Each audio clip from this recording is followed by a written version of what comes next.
langsung pindah-pindah majikan baru. Kalau memang seperti begitu ya tolong buat undang-undang seperti begitu ya Miss, supaya kita habis kontrak di majikan yang ini, kita mau cari majikan baru nggak usah ini. Kan ada majikan, puji Tuhan ya Miss, di Singapura tuh ada majikan yang mengizinkan kita boleh pindah ke rumah lain kalau memang kamu nggak suka lagi dengan kerja di rumah kita gitu.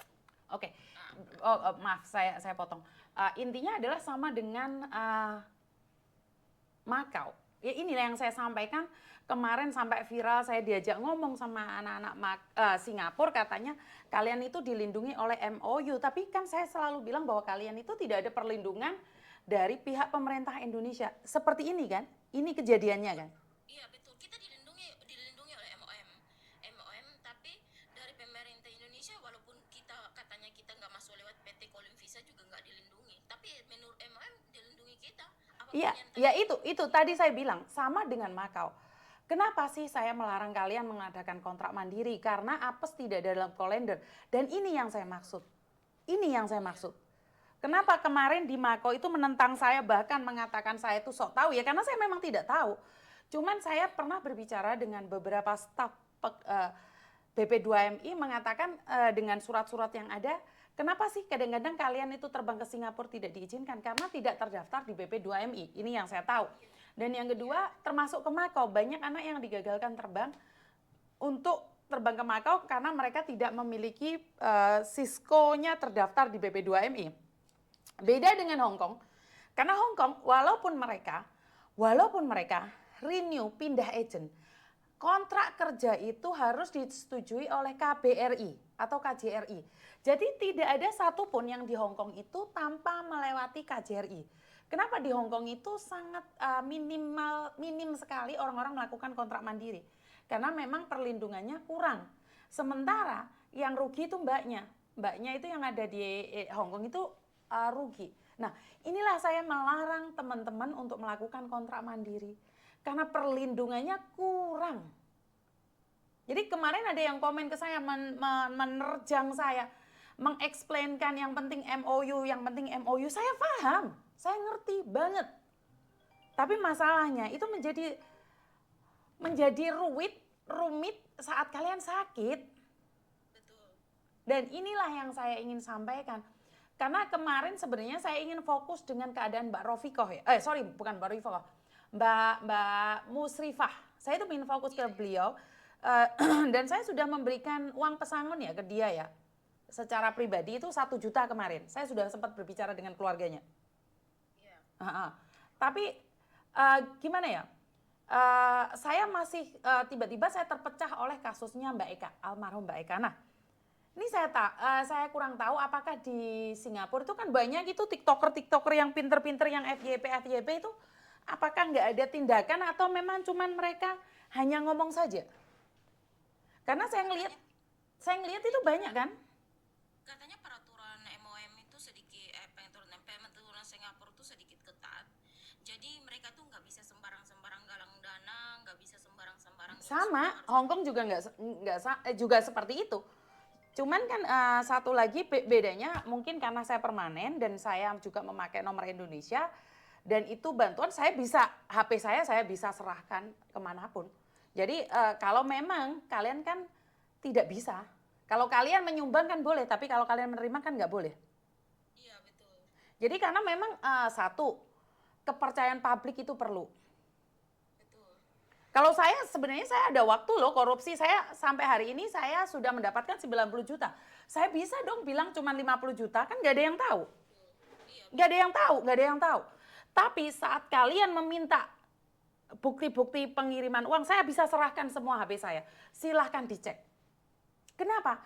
Karena memang saya niatnya membantu. Kalau saya niatnya mengambil keuntungan bukan ini.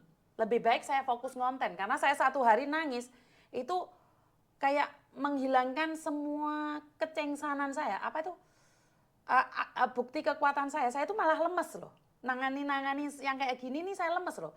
Saya mendingan nanganin orang yang dibohongin, saya mendingan ngomong tentang mano. Saya lebih mending kayak gitu dibandingkan saya mengurusi orang sakit dan meninggal dunia. Dan saya sudah bilang sama keluarganya bahwa saya memberikan donasi ini, kira-kira ini saya dituntut nggak nih?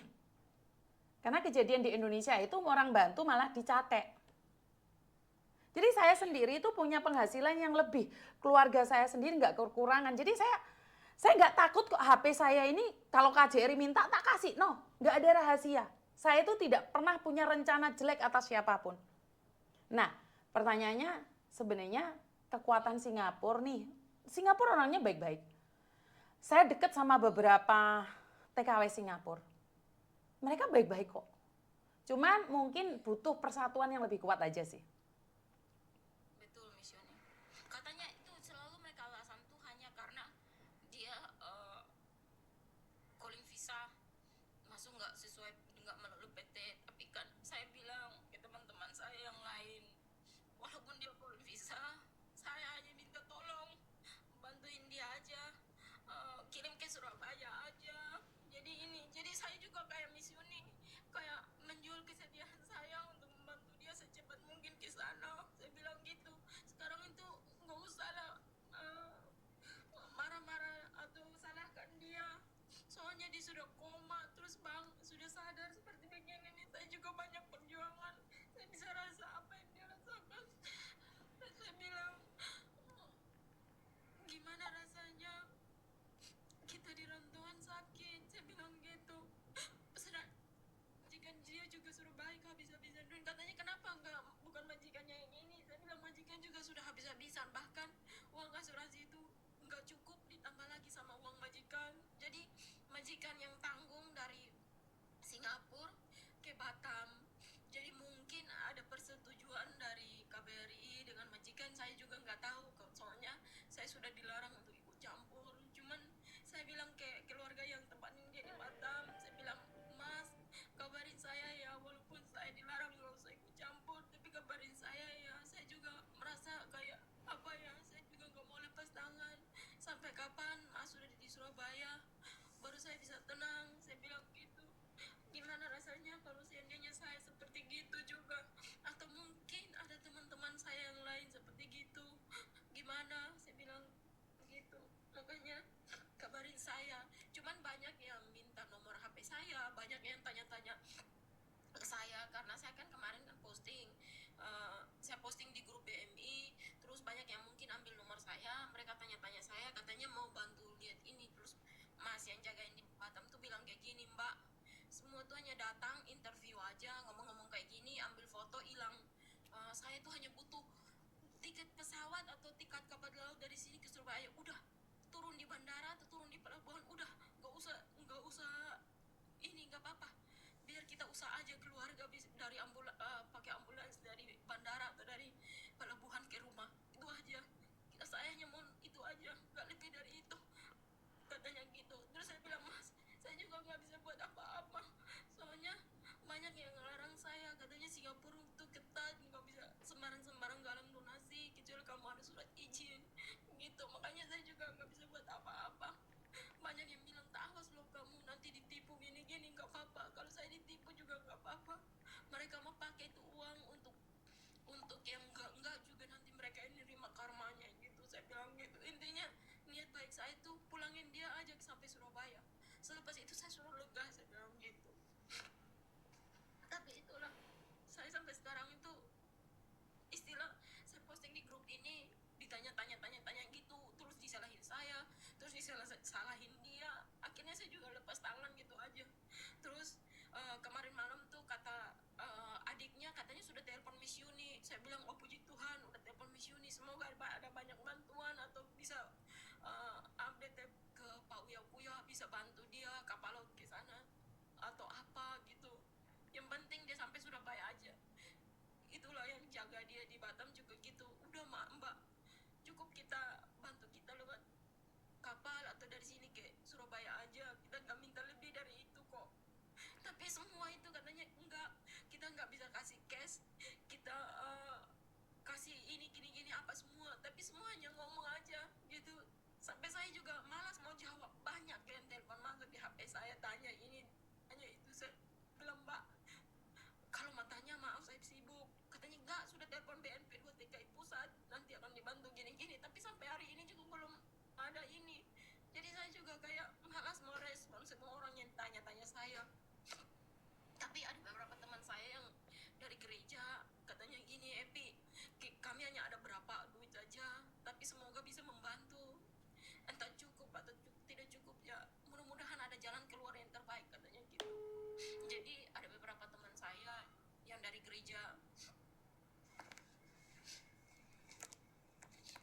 gereja yang bantuin saya.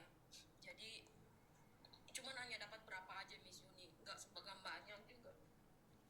Belum sampai 1 juta juga soalnya. Oke, sebentar saya telepon keluarganya ya, sebentar. Dok. Iya, iya. Halo, Assalamualaikum. Waalaikumsalam. Itu keadaannya Mbak Musrifah gimana sih? Oh, sekarang ini baru ada kabar, Miss Yuni. Maaf ini sebelumnya saya semalam dapat kabar dari yang jaga di Batam, Miss. Siap. Tadi semalam bilang kalau si Mbak Musrifah itu kemarin siang dibawa di rumah sakit, Miss, di Batam. Terus? Mungkin ya ini perkiraan saya juga nggak tahu secara detail. Perkiraan saya nih katanya sebelum pemulangan beliau di Malang, jadi dia sudah dibelikan tiket, Mbak Musrifah.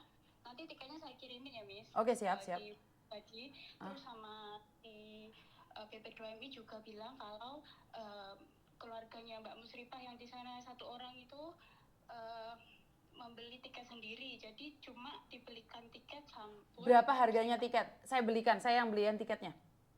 Berapa harganya? Selamat sore. Oke, kalau kendalanya 1 tiket saya yang beliin. Harganya berapa? Untuk tiket yang pendamping sudah saya belikan kemarin nih. Oh, sudah dibelikan. Terus masalahnya sekarang di mana? Terkendala di mana?